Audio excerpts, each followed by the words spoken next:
चल गया भाई साहब, चल गया।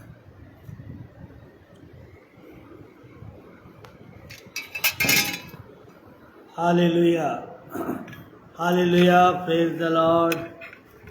प्रभु यीशु के मधुर नाम में आप सबको मेरा सलाम मिले। हालेलुया। मैं परमेश्वर पिता का धन्यवाद देता हूँ कि परमेश्वर ने ये संभव होने दिया कि ये पेज पे मैं आ सका आगरा मसीह मंडली के फेसबुक के इस लाइव पेज पर। तो प्रभु का धन्यवाद देता हूँ। आइए हम परमेश्वर के वचन की ओर चलेंगे और उससे पहले एक गीत गाएंगे। आराधना हो आराधना, खुदावंद यीशु की आराधना। आराधना हो आराधना, खुदावंद यीशु की आराधना। शांति दाता की आराधना, मुक्ति दाता की आराधना। शांति दाता की आराधना, मुक्ति दाता की आराधना। आराधना हो आराधना, खुदावंद यीशु की आराधना। पवित्र दिल से आराधना, प्रेमी मन से आराधना।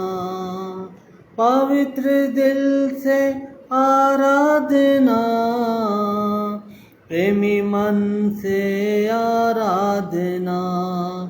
आराधना हो आराधना, खुदावंद यीशु की आराधना। आराधना हो आराधना, खुदावंद यीशु की आराधना।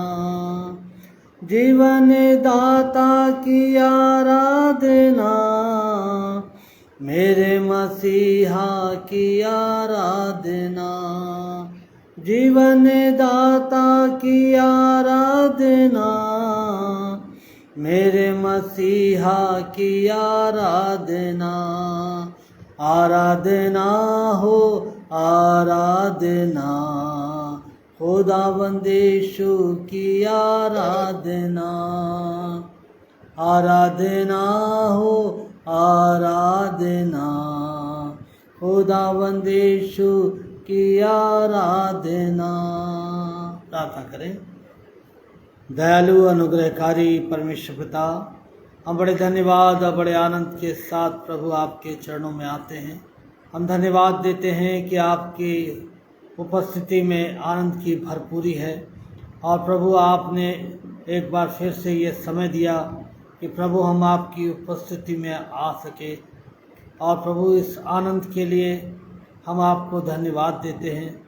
पिता, हम इस समय प्रार्थना करते हैं, जब प्रभु तेरे वचन को इस पर प्रचार किया जाता है, प्यारे पिता परमेश्वर, आप हर एक गड़बड़ी से प्रभु बचाइएगा।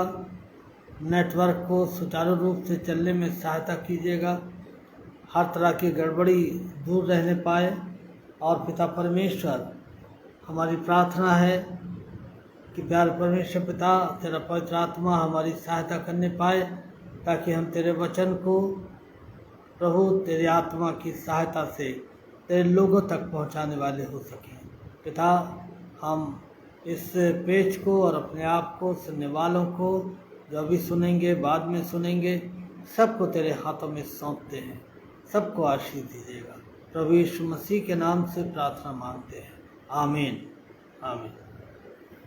हालेलुया। प्रभु का धन्यवाद करता हूँ एक बार फिर से। आज जो मेरा ध्यान का पद है जो मैंने चुना है, वो पाया जाता है यहेजकेल की पुस्तक, यहेजकेल की किताब, उसका 7 अध्याय और उसकी 13 आयत, जहाँ पर इस तरह से लिखा हुआ है, चाहे वे जीवित रहें तो भी बेचने वाला बेची हुई वस्तु के पास कभी लौटने न पाएगा, क्योंकि दर्शन की यह बात देश की सारी भीड़ पर घटेगी, कोई न लौटेगा। कोई भी मनुष्य जो अधर्म में जीवित रहता है बल न पकड़ सकेगा। परमेश्वर के वचन के पढ़े और सुने जाने पर उसकी आशीष हो।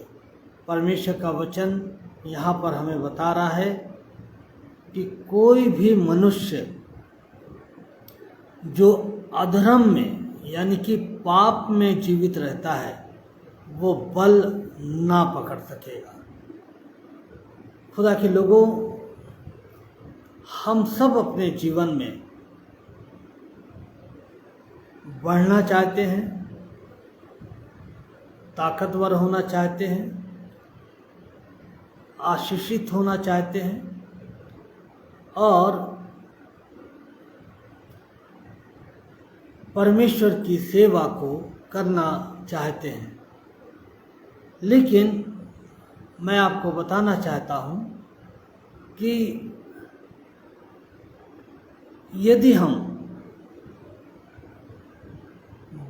बढ़ना चाहते हैं, यदि हम सफल होना चाहते हैं इस जीवन में, चाहे हम किसी भी क्षेत्र से आते हो सकता है कि आप एक साधारण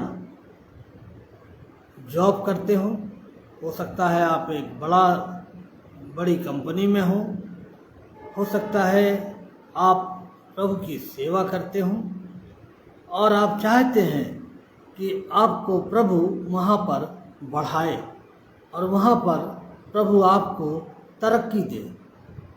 तो परमेश्वर का वचन इस बात को बताता है कि कोई भी मनुष्य जो अपने जीवन में बढ़ना चाहता है, जो अपने जीवन में तरक्की करना चाहता है, यदि वो पाप में जीवन व्यतीत करता है तो वो किसी भी तरह से बल नहीं पकड़ पाएगा या सफल नहीं हो पाएगा।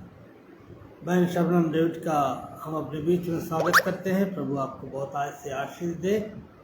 और हम देखते हैं कि कोई भी मनुष्य, चाहे वो एक साधारण काम करने वाला व्यक्ति हो, चाहे वो एक प्रभु का सेवक हो, जब वो अपना जीवन पाप में व्यतीत करता है तो किसी भी तरह से वो सफल नहीं हो सकता या बढ़ नहीं सकता, क्योंकि यहेजकेल 7 अध्याय और उसकी 13 आयत की आखिरी 2 लाइनों में लिखा हुआ है कि कोई भी मनुष्य जो अधर्म में जीवित रहता है बल ना पकड़ सकेगा। उस समय इस्राएल का जो पाप था, इस्राएल का जो गुनाह था, वो ये था कि वो अपने जीवन में अपने घिनौने कामों को छोड़ नहीं रहे थे। और हम आज वर्तमान के समय को भी देखते हैं। आज ऐसे बहुत सारे घिनौने काम आज मनुष्य कर रहा है। इंटरनेट जहाँ पर हमें सहूलियतें देता है, हमें परमेश्वर के वचन में बढ़ने में सहायता देता है, वहीं ये इंटरनेट के द्वारा मनुष्य जो है बहुत सारे घिनौने कामों में भी लिप्त है और वो इन कामों को कर रहा है। और इस्राएल भी उस समय इन घिनौने कामों में लग गया था और इस कारण से परमेश्वर कह रहा है कि 4 पद में, जब तक तेरे घिनौने पाप तुझ में बने रहेंगे तब तक मैं तेरी चाल चलन का फल तुझे दूंगा और तब तू जान लेगा कि मैं यहोवा हूँ। मतलब परमेश्वर हर उस व्यक्ति को जो पाप करता और अधर्म में जीवित रहता है, परमेश्वर अपने लोगों को, इस्राएल को इस बात को कह रहा है कि हर उस व्यक्ति को जो अधर्म में जीवित रहता है वो किसी भी तरह से बढ़ नहीं पाएगा, तरक्की नहीं कर पाएगा और वो बल या ताकत को प्राप्त नहीं कर पाएगा। खुदा के लोगों, आज परमेश्वर ने हमें अलग अलग सेवाएं दी हैं। कुछ प्रभु के सेवक हैं जो प्रभु की सेवा करते हैं। प्रभु के सेवकों के जीवन में जब हम सेवा करते हैं तो सेवा को, प्रभु के सेवकों के अंदर हमने एक चीज़ देखी है, एक चिंता को देखा है कि वो इस फिक्र में रहते हैं, इस चिंता में रहते हैं कि किस तरह से मैं अपनी सेवकाई को बढ़ाऊं, किस तरह से मेरी मिनिस्ट्री बढ़ेगी, कैसे मैं प्रभु के काम को बढ़ाने पाऊंगा, और वो निरंतर प्रयास करते रहते हैं। लेकिन बाइबल ऐसा कोई भी मंत्र हमको नहीं बताती है जिसको लेकर हम अपनी सेवा को बढ़ा सकें। बाइबल कहती है कि कोई भी मनुष्य जो अधर्म में जीवित रहता है वो बल नहीं पकड़ पाएगा। यदि हम सेवा कर रहे हैं और हम चाहते हैं हमारी सेवा बढ़े, फलवंत हो, तो सबसे पहले परमेश्वर हमारे जीवन से ये चाहता है कि हम उस पाप और उस घिनौने कामों को जो बहुत बार प्रभु के दासों के जीवन में पाए जाते हैं, हम उन घिनौने कामों से पश्चाताप करें, तौबा करें। दाऊद भी एक प्रभु का सेवक था और उससे भी गुनाह हुआ। बैतशेबा के साथ जब उसने व्यभिचार किया, हम देखते हैं कि वो जो पवित्र आत्मा उसको मिला था उसको उसने शोकित कर दिया। लेकिन जब दाऊद ने पश्चाताप किया, तौबा करी, परमेश्वर ने उसको क्षमा कर दिया। हम देखते हैं जब दाऊद ने पाप किया, व्यभिचार किया, तो वो भजन 32 में अपनी पीड़ा को बताता है। भजन 32 में वो कहता है कि इस पाप के कारण से जो उसने किया था,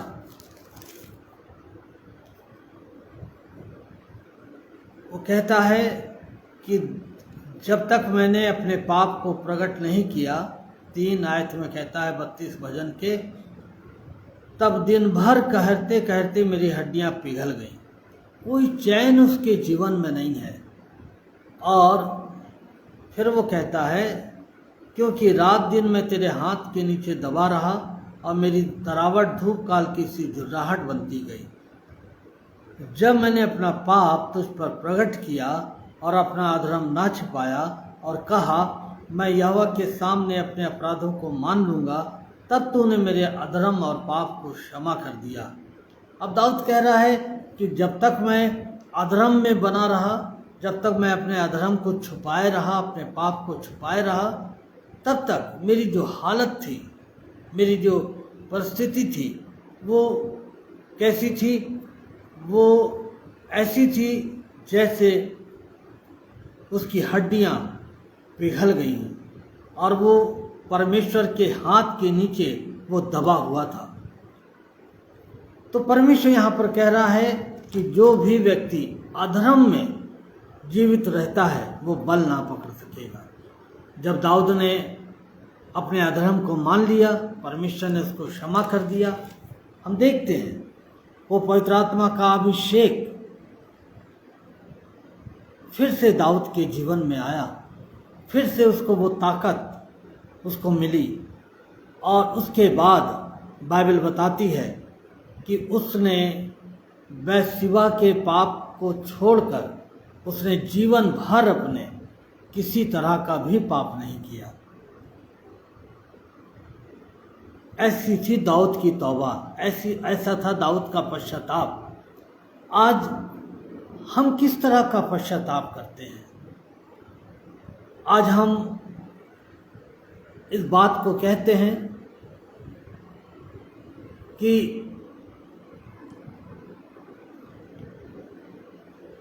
हम अनुग्रह के समय में जी रहे हैं और हम प्रतिदिन इस अनुग्रह को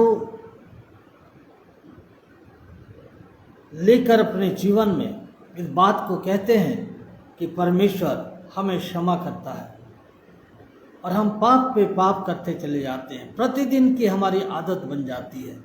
लेकिन मैं आपको बताना चाहता हूँ कि यदि हम इस तरह के गुनाह में, इस तरह के पाप में जी रहे हैं और परमेश्वर के अनुग्रह को हम हल्के में ले रहे हैं, तो एक दिन हमारा जो पाप है वो हमें नाश कर देगा। लेकिन दाऊद के जीवन में हम देखते हैं कि जब उसने तौबा करी तो बाइबल बताती है कि उसने दोबारा फिर कोई भी पाप नहीं किया। खुदा चाहता है कि हम जिस भी क्षेत्र में हैं हम तरक्की करें, हम बढ़ें, लेकिन जब हम अधर्म में जीते हैं तब हम तरक्की नहीं कर पाते हैं, हम बल नहीं पकड़ पाते हैं। बहुत बार हम खुदा को भी धोखा देते हैं। हम सोचते हैं कि खुदा कुछ नहीं देख रहा है, खुदा कुछ नहीं सुन रहा है, खुदा कुछ नहीं समझता है, और हम उसे भी धोखा देते हैं।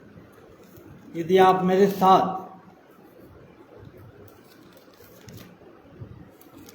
निकालें, यदि आप न्यायों की किताब, तो वहाँ पर हम देखते हैं कि मनुष्य कैसे परमेश्वर को धोखा देता है और वो सोचता है कि परमेश्वर कुछ नहीं जानता है। न्यायों की किताब में हम देखते हैं एक व्यक्ति के बारे में जिसका नाम यफ्तिया है, और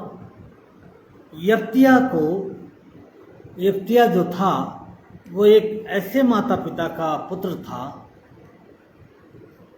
जिसके पिता ने 2 शादियां की थी और ये दूसरी पत्नी का पुत्र था।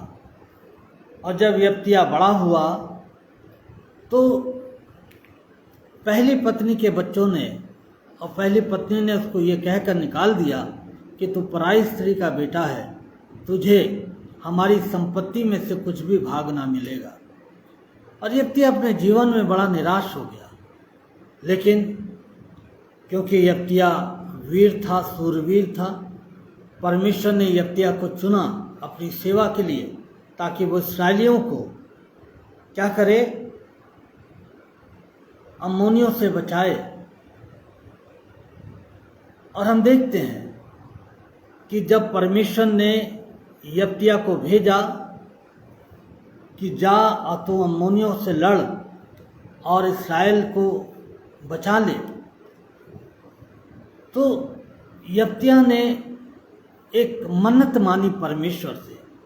मन्नत क्या मानी कि परमेश्वर यदि तू मुझे इस युद्ध में विजय देगा और जब मैं अपने घर लौटूंगा तो जो सबसे पहला व्यक्ति बाहर आएगा मैं उसको तेरे लिए बलिदान कर दूंगा। लिखा हुआ है न्यायों उसके 11 अध्याय और 31 पद में, तो जब मैं कुशल के साथ अम्मोनियों के पास लौट आऊं तब जो कोई मेरे भेंट के लिए मेरे घर के द्वार से निकलेगा वह यहोवा का ठहरेगा और मैं उसे होम बलि करके चढ़ाऊंगा। अब यहाँ पर आप देखिए, यफ्तिया परमेश्वर की ओर से चुना गया, ठहराया गया, परमेश्वर ने उसको विजय दे दी। लेकिन यफ्तिया ने जो वायदा किया कि मेरे घर से जो पहले निकलेगा मैं उसे होम बलि करके चढ़ा दूंगा, तुझे अर्पण कर दूंगा। आपको मालूम है यफ्तिया ने बड़ी चालाकी के साथ परमेश्वर से यह मन्नत मानी, ये वायदा किया कि मैं उसे होम बलि कर दूंगा। यफ्तिया जानता था कि जब एक जो सेनापति है या जो लड़ाई करके लौट रहा है, विजय के साथ लौट रहा है, तो वो जानता था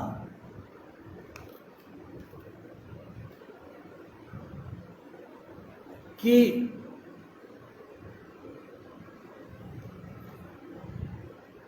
सबसे पहले यदि कोई उसका स्वागत करने के लिए निकलेगा तो वो दास लोग होते थे जो सबसे पहले निकलते थे, क्योंकि उनको उनके हथियारों को पकड़ना होता था, उनको उनका सामान पकड़ना होता था और वो उनको उतारते थे बड़े आदर के साथ। यफ्तिया जानता था कि कोई दास आएगा और मैं उसे बलिदान कर दूंगा परमेश्वर के लिए, लेकिन कहानी आगे चलकर पलट जाती है।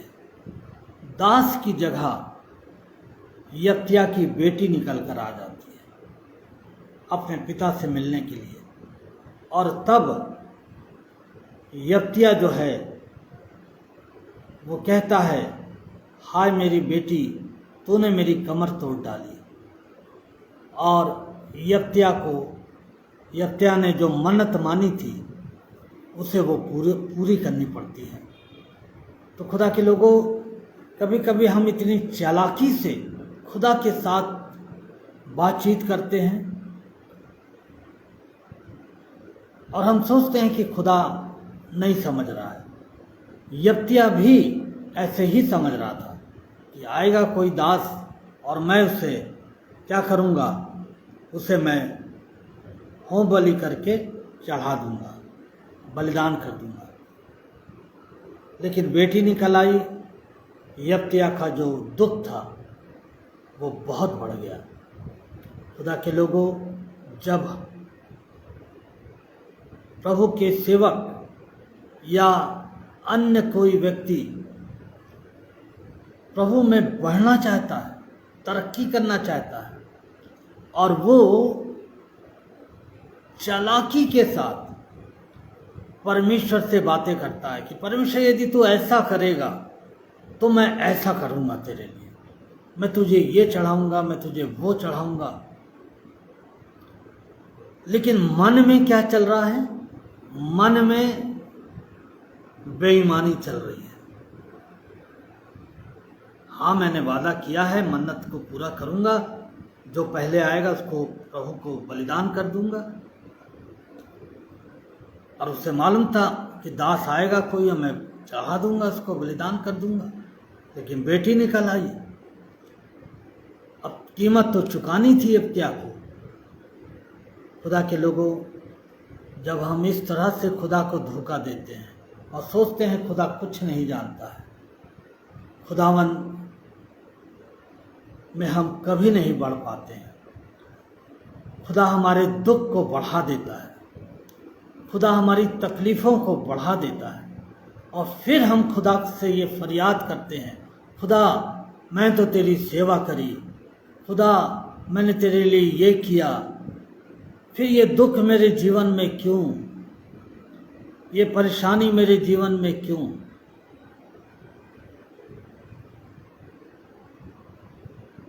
खुदा का कलाम कहता है कि जो कोई अधर्म में अपने जीवन को व्यतीत करता है वो बल ना पकड़ सकेगा। खुदा के लोगों, आज खुदा अपने सेवकों से और जो उसकी सेवा नहीं भी करते हैं, दूसरे जगहों पर कार्यरत हैं और वो अपने जीवन में तरक्की करना चाहते हैं, तो मैं आपको बताना चाहता हूँ, यदि आप तरक्की करना चाहते हैं तो तरक्की करने का एक ही बाइबल में तरीका है, और वो ये है कि हम अपने पापों से तौबा करें और वो जो पाप हमारे हृदय की गहराइयों में हैं, वो चालाकियाँ, वो धूर्तता जो शैतान की ओर से है, जो हमारे अंदर है। आप क्या सोचते हैं? मैं भी एक सेवक हूँ, मैं इस बात को बोल रहा हूँ। कभी कभी सेवकों का जो जीवन होता है वो धूर्तता से भरा होता है, चालाकी से भरा होता है, व्यभिचार से भरा होता है, बेईमानी से, पैसे के लालच से भरा होता है।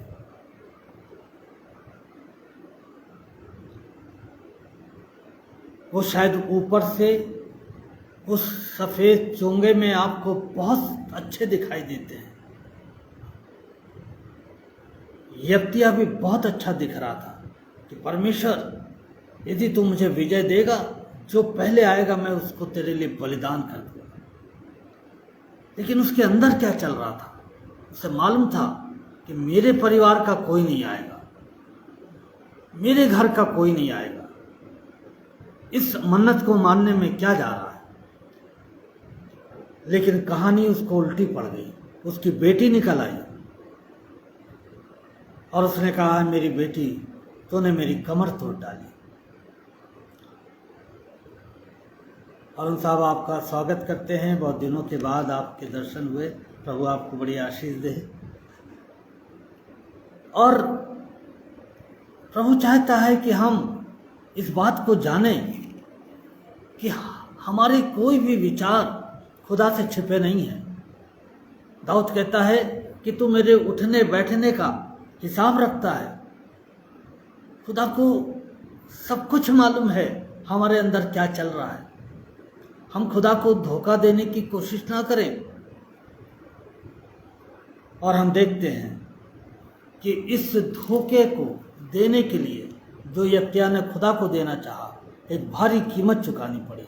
जब हम खुदा के साथ ईमानदारी से नहीं चलते हैं और हम इस बात को सोचते हैं कि हम खुदा कुछ नहीं देख रहा है, खुदा कुछ नहीं जानता, हम उससे सब कुछ छुपा लेंगे और हम इस दुनिया में तरक्की करेंगे, बढ़ेंगे, इस सेवा में बढ़ेंगे, चाहे हमें कितनी बेईमानी करनी पड़े, चाहे हमारा जीवन व्यभिचार में बीत रहा हो। खुदा कहता है, जो जीवन अधर्म में व्यतीत करता है वो बल ना पकड़ सकेगा। हमें कीमत तो चुकानी पड़ेगी। इसलिए परमेश्वर चाहता है कि हम पश्चाताप करें, हम तौबा करें। मालूम है आपको, जब चेलों ने सारी रात मेहनत करी और मछली नहीं पकड़ पाए, खुदा ने यीशु मसीह आए और उन्होंने कहा, अपने जाल दाहिनी तरफ डालो। वो पतरस, वो चेले, उन्होंने आज्ञा मानी। लेकिन इससे पहले उन्होंने क्या करा? उससे पहले उन्होंने अपनी बुद्धि का इस्तेमाल किया। उससे पहले उन्होंने अपने ऊपर भरोसा किया कि हमारा प्रभु तो मर गया है, अब हम अपने जीवन को स्वयं बनाएंगे। और वो अपने व्यवसाय के ऊपर पे चले गए, अपने पुराने व्यवसाय पर। लेकिन जब प्रभु आया, उसने कहा जालों को दाहिनी तरफ डालो, और वो बहुत सारी मछलियां पकड़ लाए। तो मालूम है, जब पतरस ने प्रभु को देखा तो वो पहचान गया, प्रभु यीशु को पहचान गया, और वो झट से पानी में कूद गया क्योंकि वो नंगा था। और उसने प्रभु से एक बात कही, प्रभु मेरे पास से जा, मैं पापी मनुष्य हूँ। प्रभु मेरे पास से जा, मैं पापी मनुष्य हूँ। उसने अपने उन अंदरूनी पापों को, जिसे केवल वो जानता था, वो समझ गया, प्रभु मेरे सामने खड़ा है, मैं उससे कुछ नहीं छुपा सकता। उसने कहा, प्रभु मेरे पास से जा, मैं पापी हूँ। और मालूम है, पतरस का ये अंगीकार पतरस के लिए एक आशीष बन गया। जब हम यूहन्ना की इंजील को देखते हैं और उसके आखिरी अध्याय में जब हम जाते हैं, जब प्रभु यीशु मसीह जी उठे हैं, तो हम देखते हैं कि प्रभु यीशु मसीह जब जी उठा है और चेले मछलियां पकड़ रहे हैं, तो यीशु मसीह भोजन करने के बाद पतरस से कहते हैं कि हे शमौन यूहन्ना के पुत्र, क्या तू मुझसे प्रेम करता है? पतरस कहता, हाँ प्रभु, मैं आपसे प्रेम करता हूँ। प्रभु यीशु मसीह दोबारा पूछते हैं कि क्या तू मुझसे प्रेम करता है? कहता, हाँ प्रभु, तू जानता तो है। प्रभु तीसरी बार फिर पूछते हैं, क्या तू मुझसे प्रेम करता है, प्रीति रखता है? हाँ प्रभु, तू जानता तो है, मैं तुझसे प्रीति रखता हूँ। प्रभु यीशु ने कहा, मेरी भेड़ों को चरा। मालूम है खुदा के लोगों, खुदा हमें अवसर देने वाला परमेश्वर है। उसकी जो करुणा है, उसका जो प्रेम है,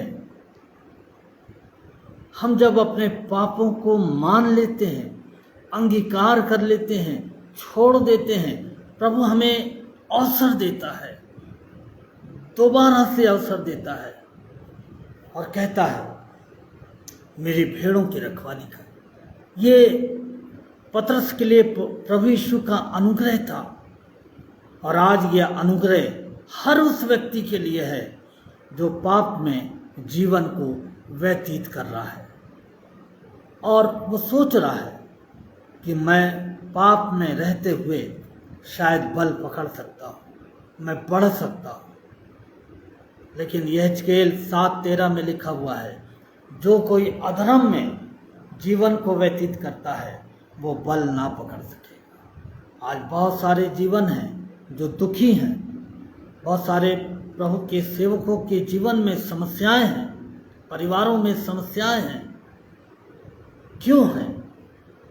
क्योंकि कहीं ना कहीं शायद उन्होंने अपने अधर्म में अपने जीवन को बना के रखा है और उन्होंने शायद अभी तक तौबा नहीं करी। हाँ, लोग उन्हें जानते हैं, देखते हैं, शायद वो बाहर से बहुत अच्छे हैं, लेकिन प्रभु के सामने हमारी क्या दशा है? पतरस ने जब प्रभु का सामना किया, उसको अपने जीवन की सारी बातें नजर आ गई और उसने कहा, प्रभु मुझ पापी के पास से जा। और ये पाप का अंगीकार करना पतरस के लिए आशीष का कारण बन गया। वो अनुग्रह लेकर आया पतरस के पास और पतरस को प्रभु ने दोबारा स्टैंड किया, खड़ा किया। यदि आज आप बल नहीं पकड़ पाए हैं, कमज़ोर हो गए हैं, अपने आदतों के कारण से आप बार बार गिर जाते हैं, आप बार बार गुनाह में चले जाते हैं और आप सोचते हैं कि मैं कब तक प्रभु से क्षमा मांगता रहूँगा। अब मैं इस योग्य नहीं रहा कि प्रभु की सेवा करूं, अब इस योग्य नहीं रहा कि उससे कुछ मांग सकूं। मैं आपको बताना चाहता हूं, प्रभु के पास आइए और प्रभु से अपने पापों का अंगीकार कीजिए, क्षमा मांगिए। आप पाएंगे कि आपकी क्षमा मांगते ही पर प्रभु यीशु का अनुग्रह आपके ऊपर आएगा और वो आपको फिर से स्टैंड करेगा, खड़ा करेगा, अपनी सेवा में बढ़ाएगा, आपको आपके काम में बढ़ाएगा, आपकी पारिवारिक परिस्थितियों को वो बदल देगा। लेकिन ये तभी होगा जब हम अपने अधर्म को स्वीकार कर लेंगे, क्योंकि वो कहता है जब तक एक व्यक्ति अधर्म में जीवन व्यतीत करता है वो बल ना पकड़ सकेगा। और अंत में मैं आपको बताना चाहता हूँ, अंत में एक बात बताकर मैं ख़त्म करता हूँ। शिमशोन एक ऐसा जवान था जो बड़ी मन्नतों से उसके माता पिता को मिला था। शिमशोन नाजीर था, प्रभु ने उसको अपनी सेवा के लिए चुना था और उसको अपना आत्मा दिया था। लेकिन आपको मालूम है, ये कहानी जब आगे बढ़ती है, शिमशोन ने बहुत ताकत वाले कामों को किया, बड़े बड़े फाटकों को उखाड़ दिया, रस्सियों को तोड़ डाला, शेरों के जबड़ों को फाड़ डाला। ये सामर्थ, ये ताकत, जो पाक रूह की ताकत थी उसके अंदर, जो पवित्र आत्मा की ताकत थी उसके अंदर, मालूम है आपको, उसके गुनाह के कारण से चली गई। ये जो चली गई शब्द है, ये आज सही नहीं है, लेकिन पुराने समय में परमेश्वर जिस किसी व्यक्ति को अपने कार्य के लिए चुनता था, उसको वो अपना पवित्र आत्मा देता था, ताकि वो उसके काम को उसकी सामर्थ्य से कर सके।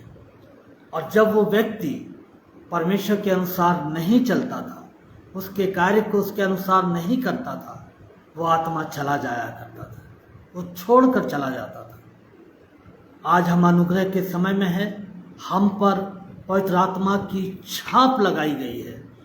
आज जब हम गुनाह करते हैं, आज जब एक विश्वासी गुनाह करता है, आत्मा कहीं नहीं जाता है, लेकिन वो आत्मा शोकित होकर हमारे हृदय में एक कोने में जाकर बैठ जाता है, और हमारे जीवन का जो आनंद है, हमारे जीवन की जो शांति है, हमारे जीवन की जो सामर्थ्य है, वो भी ठंडी पड़ जाती है। लेकिन उस समय वो आत्मा खुदा ने शिमशोन को अपना काम पूरा करने के लिए दी थी। लेकिन मालूम है, एक ऐसा जवान जिसको परमेश्वर ने चुना, अपना रूह दिया, अपना आत्मा दिया, मालूम है वो कहाँ चला गया? अधर्म में चला गया। वो भूल गया कि खुदा ने मुझे क्यों चुना है। आप शिमशोन की पूरी कहानी को पढ़ें, यदि वो दौलत की ओर नहीं गया, किसी और चीज की शोहरत की तरफ नहीं गया, वो हर बार वो सेक्स में गिरता चला गया। हर बार उसको जो लड़की दिख जाती थी, वो उसे पसंद आ जाती थी और वो उसमें गिर जाता था। आज बहुत सारे जीवन हैं जो इसी तरह से पाप में फंसे हुए हैं। कोई किसी को दौलत के नशे में फंसा है, कोई सेक्स के नशे में फंसा हुआ, किसी की कमजोरी कुछ है, किसी की कमजोरी कुछ है, और वो अधर्म में बने हुए हैं और वो सेवा कर रहे हैं। लेकिन मालूम है, आज उनकी सेवा के द्वारा आत्माएं बचाई नहीं जा रही हैं, बस वो अपने जीवन को चला रहे हैं। मुझे माफ़ करिएगा, मैं ऐसे शब्दों को बोल रहा हूँ। बस वो अपने जीवन को चला रहे हैं। उन्हें दुनिया आदर दे रही है, पादरी साहब सलाम, प्रभु के सेवक हैं बहुत बड़े, सलाम, जय मसीह की, प्रेज द लॉर्ड, चल रहा है सब कुछ। लेकिन खुदा के सामने क्या? जब आप इस दुनिया को छोड़कर जाएंगे, उसके बाद क्या? खुदा चाहता है कि हम तौबा करें, पश्चाताप करें और खुदा के पास आएं और उससे कहें, खुदा मैंने जान लिया कि जो कोई अधर्म में जीवन व्यतीत करता है वो बल ना पकड़ सकेगा। खुदा मेरे गुनाहों को, मेरे पापों को माफ़ करे। मालूम है शिमशोन ने क्या करा? अपने आखिरी समय में उसने खुदा के सामने तौबा करी। खुदा बस एक बार, खुदा एक बार मुझ पर रहम कर, खुदा एक बार मेरे गुनाहों को माफ़ कर दे, मैं इनसे पलटा ले सकूं और जिस काम के लिए तूने भेजा है उस काम को मैं कर सकूं। खुदा ने उस आखिरी समय में उस टूटे हुए दिल की दुआ को सुना और शिमशोन ने जितने लोगों को अपने जीवन में नहीं मारा, उससे कहीं ज़्यादा उसने एक झटके में लोगों को मार दिया। यह है खुदा का फजल, यह है खुदा का अनुग्रह।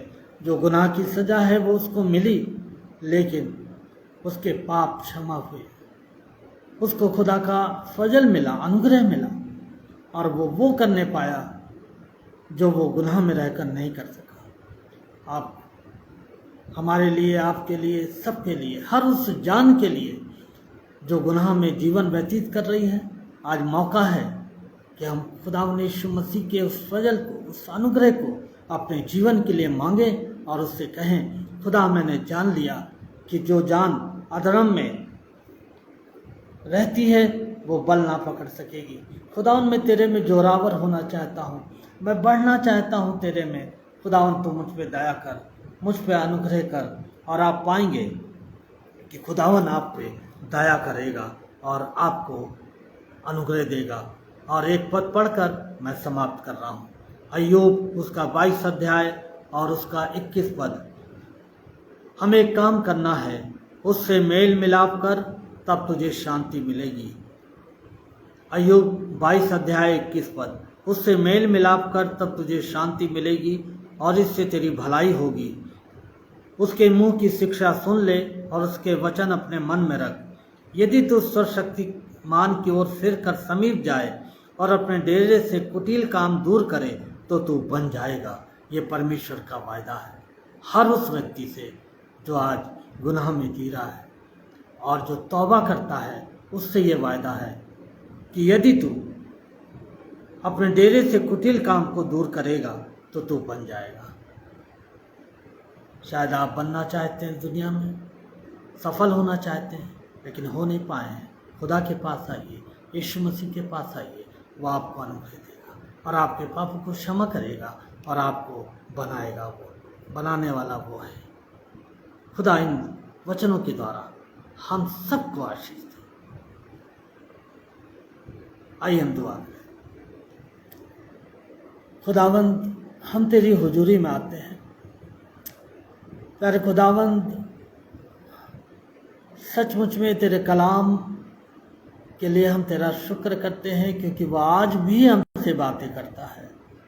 खुदावंद, तूने आज हमें बताया जो जान अधर्म में जीती है वो किसी भी तरह से बल नहीं पकड़ पाएगी।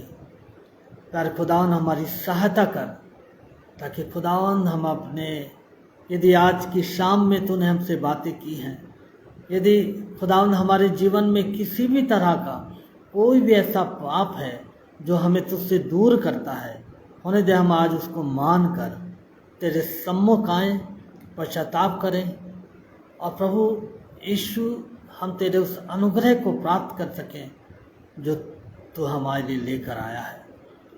और हम फिर से प्रभु क्षमा को प्राप्त करके तेरे काम को प्रभु जी हम पूरे बल और शक्ति के साथ करने पाए। तो हमारी सहायता करें, हमारे अपराधों को क्षमा करें। प्रभु यीशु के नाम से प्रार्थना मांगते हैं, आमीन आमीन। आप सबको जय मसीह की। मैं प्रार्थना नहीं कर रहा हूं क्योंकि हमारे डेविड सर इंतज़ार कर रहे होंगे डिवोशन का। सो आप सबको जय मसीह की। अगले सप्ताह प्रभु ने चाहा तो हम फिर से मिलेंगे। सबको जय मसीह।